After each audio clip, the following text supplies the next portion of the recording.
परमात्मा कहते हैं खाले पीले विलसले रे हंसा।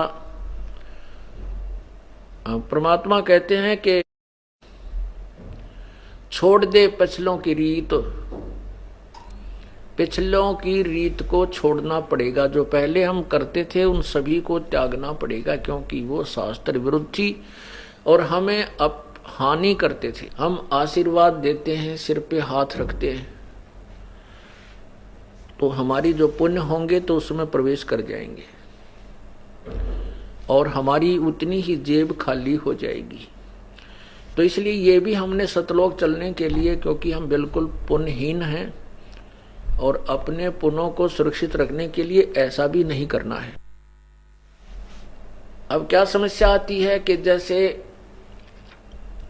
हमारी बेटियां हैं जो जिन्होंने उपदेश ले रखा है, वो कहीं ऐसे परिवार में उनका विवाह होता है कि वो उपदेशी नहीं है, तो वो कहते हैं कि हमने बुजुर्गों के पैर छूने पड़ते हैं, नहीं तो एक लोक वेद के आधार से हम निंदनीय हो जाते हैं, दुनिया बात बनाती है। तो उनके लिए हम प्रार्थना करते हैं कि आप चरण छू सकते हो, लेकिन अपने चरण नहीं छुआना, क्योंकि हम चरण छुएंगे तो उससे कुछ ना कुछ लेंगे। मतलब हमारा वहां चरण छूने का उद्देश्य ये ना होना चाहिए कि ये मुझे कुछ दान दे या मुझे कोई आशीर्वाद दे, ऐसी भावना नहीं होनी चाहिए।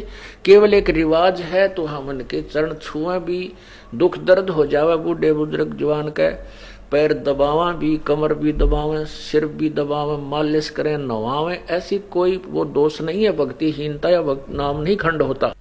नाम खंड उसका होगा जैसे आप किसी वृद्धावर्ध के पैर दबा रहे हो और वो आशीर्वाद दे रही है, बढ़ने जाएगी।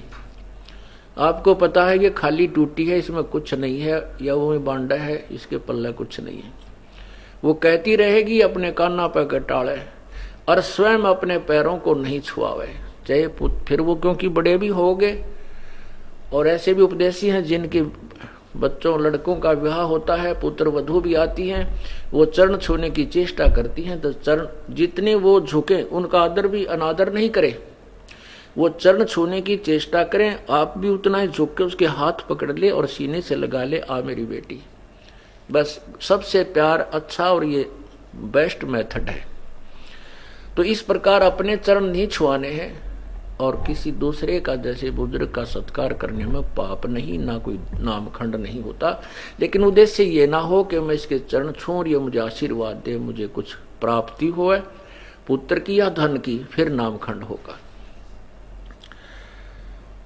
तो हमने किसी को सिर पे हाथ नहीं रखना, आशीर्वाद नहीं देना, ये हमारे फॉल पॉइंट हैं। ये हमें भक्तिहीन करने के काल के जाल और रिवाज है।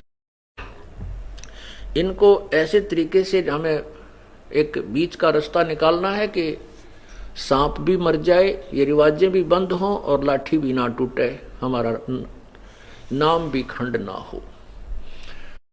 तो उसके लिए ये नहीं है कि किसी बुजुर्ग या बीमार हो जाता खूब पैर दबावे, उसकी मालिश करे, सिर की करे, शेक करे, जो भी कोई सेवा करनी है कि खूब करो। एक औपचारिकता या किसी दूसरे कारण से नहीं करना चाहिए। तो ऐसे क्या होता था, जैसे पहले पगड़ी बांधते थे, जिसको पगड़ी बांध दी बड़े बेटे का, तो वो आशीर्वाद देता था पहले ही कि ये मेरे बाद ये उत्तराधिकारी होगा। फिर कुछ क्या होता है कि मृत्यु के उपरांत वो बुजुर्ग, उनका पिता या दादा पितृभूत बनकर फिर उसी में प्रवेश कर जाता है और अपनी शेष कमाई को फिर उसमें प्रवेश करके भी बांटता रहता है, और इस प्रकार वो फिर सीधा पशु योनि में पहुंच जाता है। ये काल का जाल है, परमेश्वर कबीर देव ने हमें बताया है। अब हमने पग पग पर बहुत ही फूंक फूंक कर कदम रखने हैं, यदि आपने इस काल के जाल से निकलना है।